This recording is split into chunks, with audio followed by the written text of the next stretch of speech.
Alrighty. Good afternoon, ladies and gentlemen. Welcome to another episode of the Tim Gillette Show. Today, you know what I mean? As someone that I really, when I get to say I get to know people live on air, this person, I've actually known him, has been this, I think, is 3 or 4 time guest of my podcast throughout the years.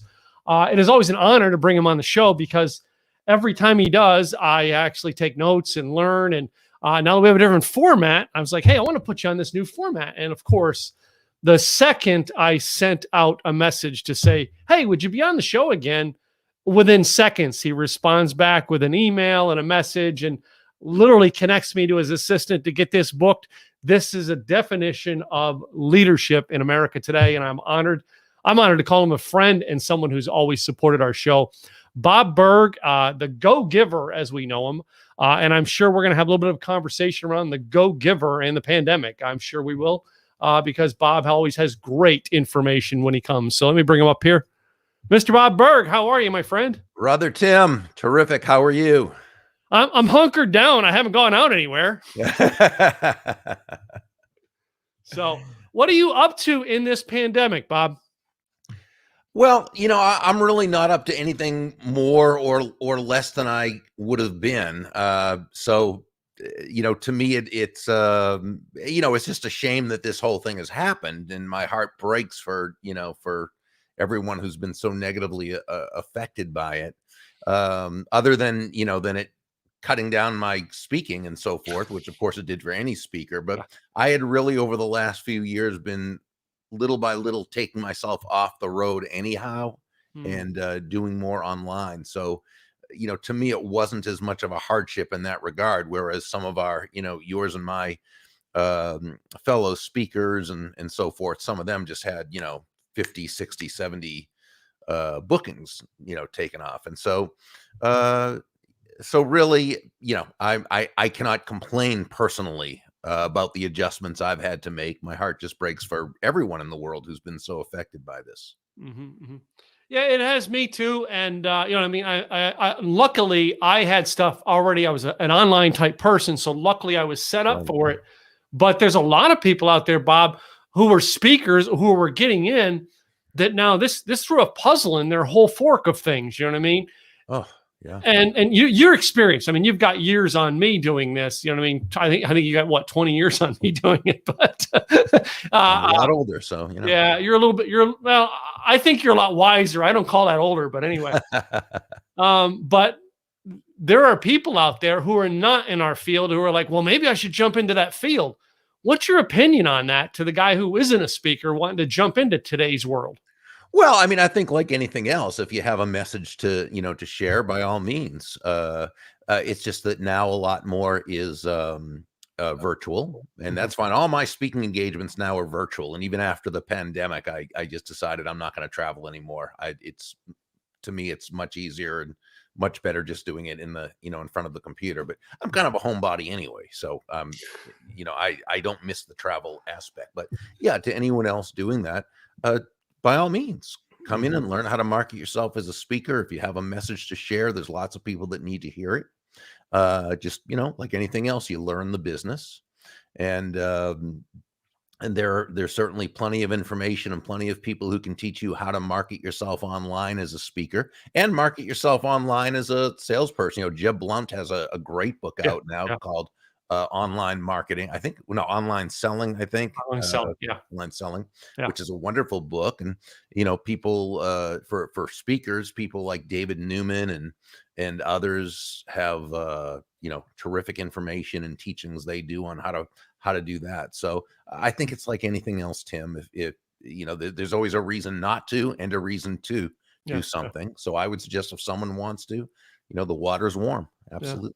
No, we had Scott McCain on back last spring. All right. Scott as well. One of the all-time best as a human being and as a speaker. Everybody loves his voice too. So, I mean, but great voice. Scott, I noticed, went down to doing a daily show, the Daily Distinction, which is really, have you looked into a daily show? If you're considering it, or? I have my podcast I do once a week, and even that is kind of a pain in the neck to put together.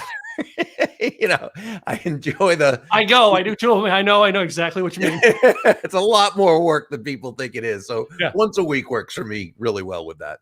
Cool. So let me ask you this, Bob. What organizations are reaching out to you now with the pandemic and doing the virtual? What kind of speaking work are you getting as a virtual speaker? Still more with real estate and financial services, though those kind of for whatever reason it is, those are the ones that seem to, at least in my world, be doing be doing these in programs, conferences, and still wanting to hold these conferences. Network marketing and direct sales, I receive calls from them.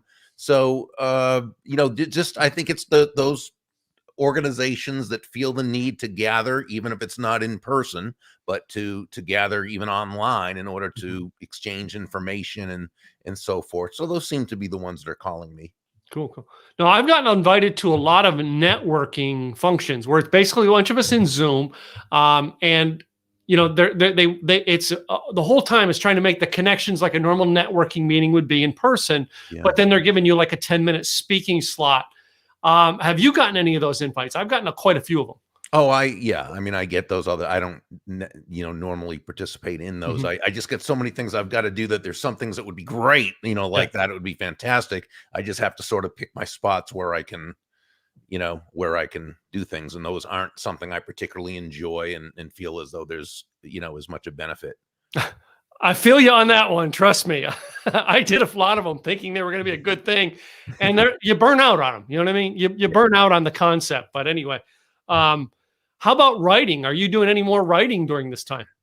Well, my business partner, Kathy Tagenel, and I put together a couple of courses. One is it's called a couple of online courses. One, the big one, is called Endless Referrals, the Go Giver Way. And the other smaller one is we call it a mini course, another online video. It's a mini course called Selling the Go Giver Way. So we did that. And we also, in about a couple of weeks, we have a brand new program coming out, which I am so excited about, which is called the Go Giver Success Alliance Membership Community. Cool. So that we're really looking forward to. We're working right now and trying to get all the I's dotted and the T's crossed. I think I have that right. So I always confuse them too. Don't worry. But let's face it, you know what I mean? I've been known as just being a young, dumb hippie kid for a long time. But anyway. So, I mean, Bob, a lot of things that I've had over the years, I've always enjoyed working with a lot of people and getting mentorship from people like you. As you know, Zig was my personal mentor. And, now a lot of younger kids are coming to me thinking I'm the senior guy. And I'm like, no, I'm not. Bob Burg's the senior guy. Don't talk to me. Talk to Bob and Scott and Larry. They're the senior guys. But there are people now coming in who've been in this for a few years, and now they're getting to the mentorship phase like I am. Right. And at that point in time, there's a point where you could become a kind of full of yourself, or you can step back and humble yourself. What is your advice to someone like me who is like now getting you've been in this 10 years. Can you mentor me a little bit on how you got here?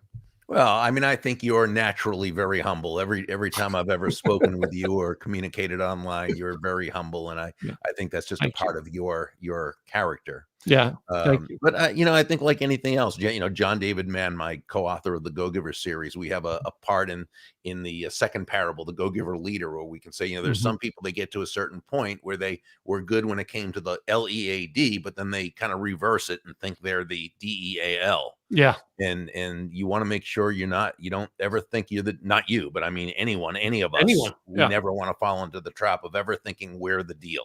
Yeah. We're not. We're a constant,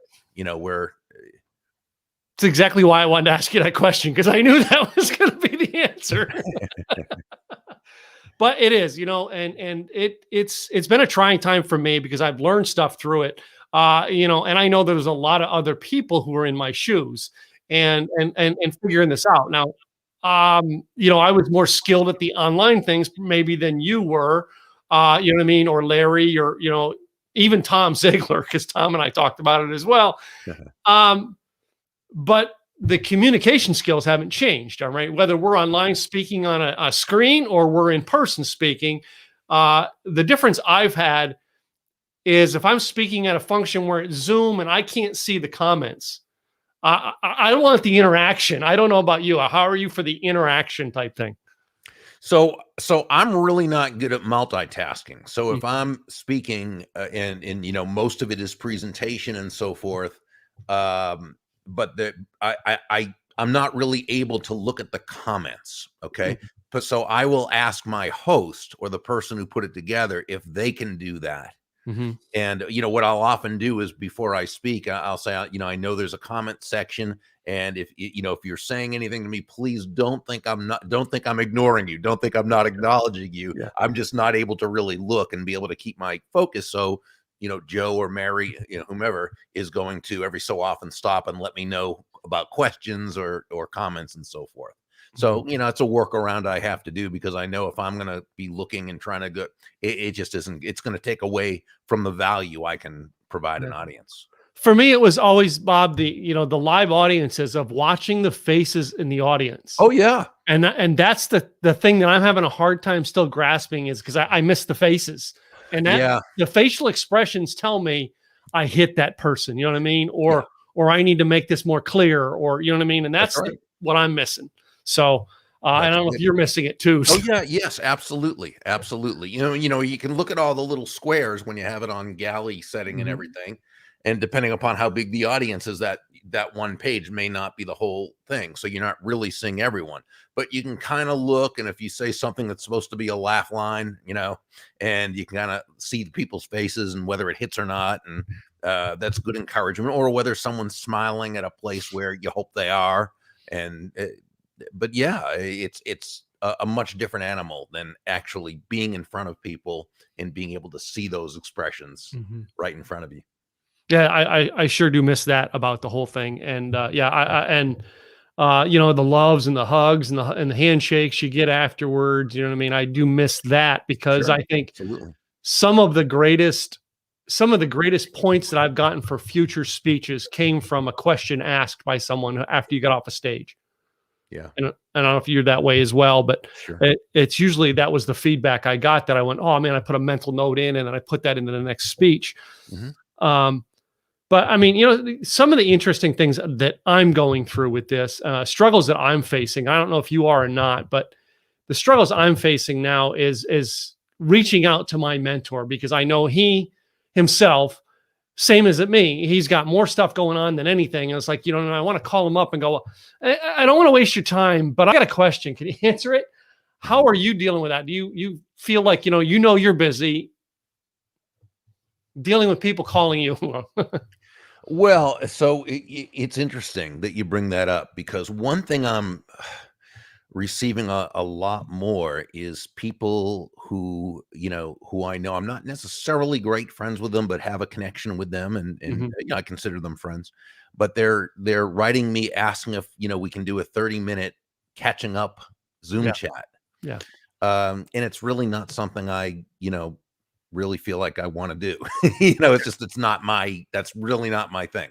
And so what I always say is, you know, if you have a question, if there's something I can help you with, certainly, absolutely, I'll be glad to get on the phone or glad to get on Zoom with you.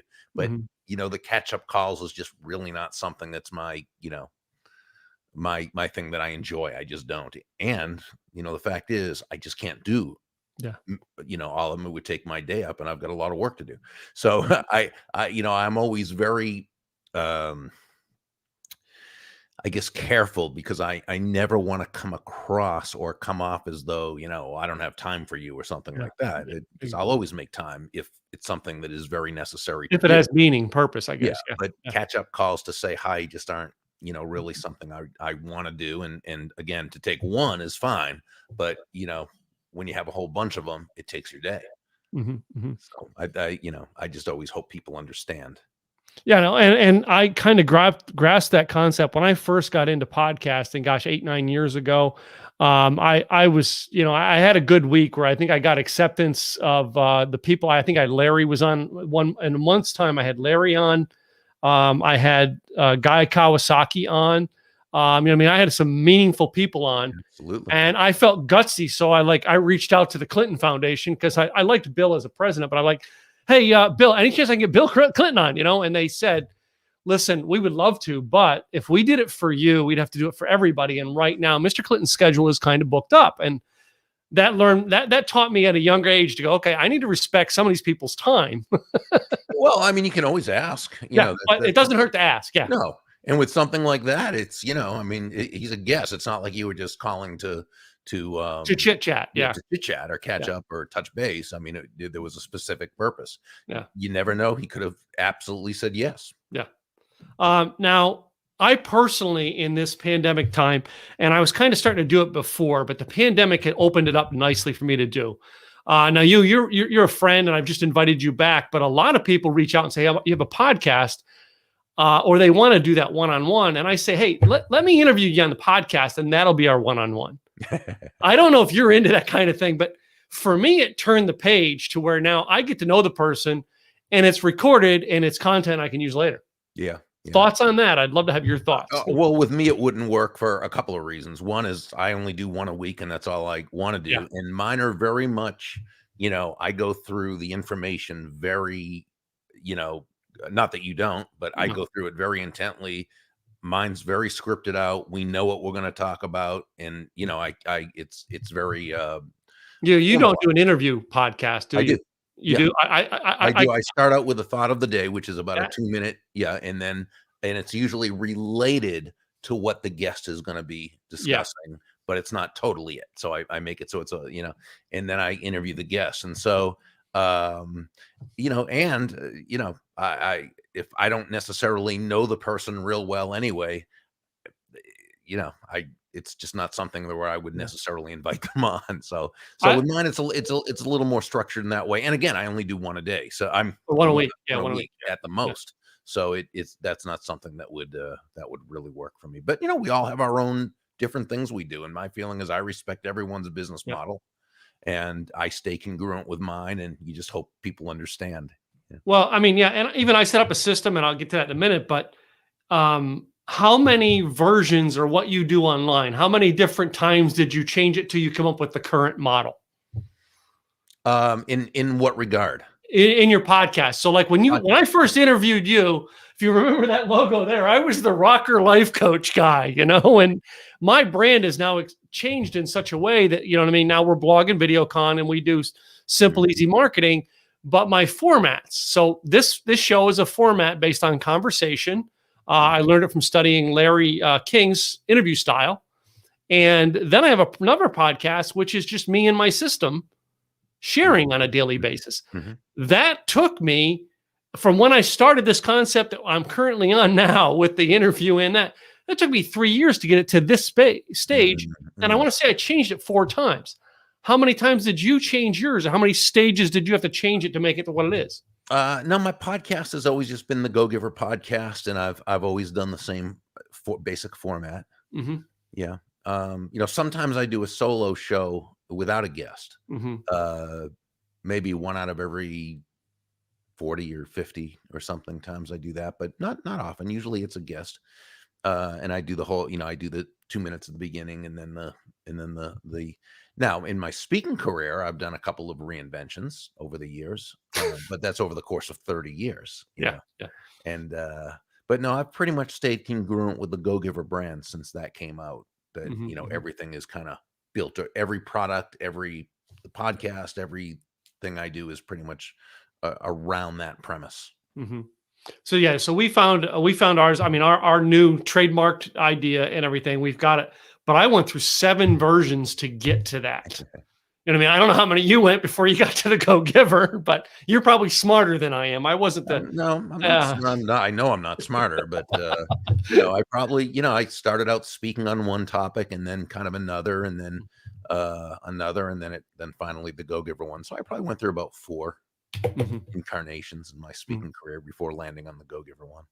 And I've loved it. I mean, I've known you as the Go Giver. It's all I've known you as. But a lot of people though have taken this time for me and my wife. There was during the pandemic in the early stages, she had to work here from home. So, and we live in an echoey condo. Having 2 people on the phone talking all day was really a fun thing in an echoey condo. But how was things with you at home and the wife and the family? And How are you and your family handling this pandemic and still trying to keep busy in the world? I am single, so Yeah. it's just me and my foster cats, and that's it. And they don't seem to mind. In fact, they tend to jump up on my lap whenever I'm doing a thing. Yeah. So Yeah, yeah, mine. not an issue with me. Yeah, mine had my wife just as I was coming on screen with you, my wife came in the door and grabbed the cat to go to the vet. Ours is getting aged. Oh And he has no! his own blog, by the way. Oh, good. You wouldn't expect a blog guy not to have his cat have a blog. So Of course, of course. he's got 1,100 subscribers somehow or another. Good for him. But yeah, I've gotten to be a cat person as well. However, my one stepson has this beautiful corgi. He comes over, I'm granddad. Exactly. Well, when I grew up, we grew up with dogs. We always had 2 or 3 at a time. I'm really actually I love all animals. I'm really an animal fanatic. I'm probably more of a dog person than anything else.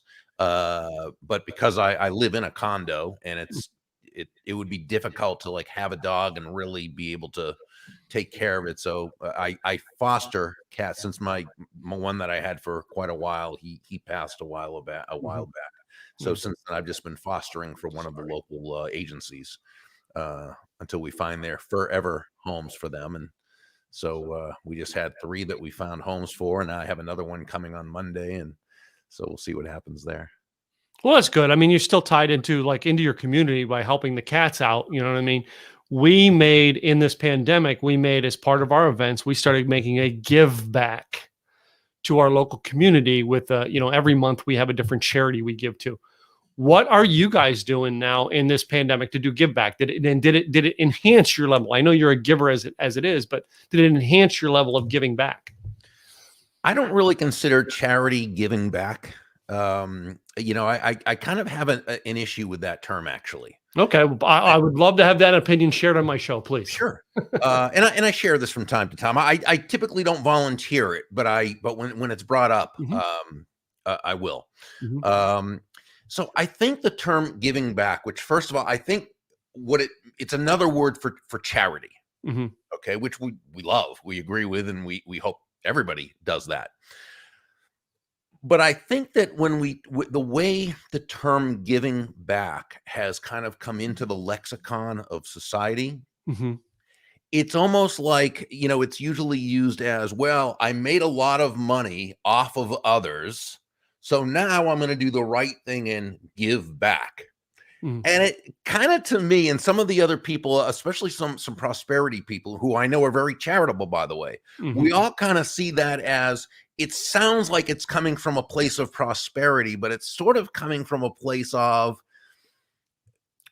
that the prosperity was taken from others. And my feeling is this: if you're doing business the right way, okay, first of all, no one's doing business, no one's buying from you because you have a quota to meet or because you need the money. They're doing business with you because they believe they're going to benefit from doing so, which they should. It's the only reason why anyone should buy from anyone else, right? So if you're earning a lot of money, it's because you've provided a lot of value. You've given value to a lot of people, right? So now let's say you have money to, be able to give. I don't really think you're giving back because you didn't take any. You received what was yours as a value for value exchange, but it's not like you took from anyone else. It's not like you. So to me, it's not really giving back. It's just giving. You know what I'm saying? True. So I say, if you're doing charity through money or time or mentoring or sponsoring or whatever you're doing, wonderful. Please do. We need more of that. I just don't call it giving back. Okay, yeah. Well, I get that, and believe it, Bob, I'm very much a person who the words that come out of our mouth, sometimes we need to listen to the words we're saying because it's reverse thinking in the mind, and we just decided in this pandemic that we do a virtual conference, and everybody else was like, "Well, just give it away for free," and I'm like, people don't show up if they just got a free ticket; they have to invest. So I'm like, well, I don't necessarily need the $20. But let me do this. And I actually do. It's like $10 out of 20 we give to a local charity every month. Beautiful. We pick a charity, and it's part of the ticket. And to me, it's an investment to get you in. I love it. But I love the idea now, and I put that down. I wrote down in my notes: use the word give, not give back. Unless you took from someone, and you didn't, because I know you. Yeah. Well, I appreciate that. There's a word of wisdom just for showing up right there. So, well, Bob, I know we have to cut it short today, and I appreciate you coming on. I actually like to finish up my podcast, all right, with a game. But before I do, I want to make sure everybody has the website that they can go to what is it to reach you? Yeah, just Burg, BURG.com. That's fine. I'm a simple guy. Oh, I see you put the Go I have Go Giver too, but that's fine. Burg is our main one, but it really doesn't matter. I can even bring that one up that quick. Wow, you're good. That's an easy word to type, Bob.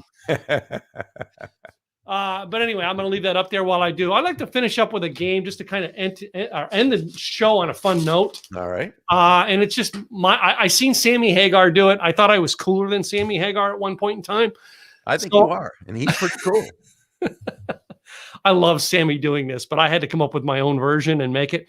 About 8 questions I've got this time, and it's just this or that. You pick one. Maybe we'll have a conversation about it. Maybe we won't. So okay, I will do my best. All right. I started out with asking everyone: Star Wars or Star Trek?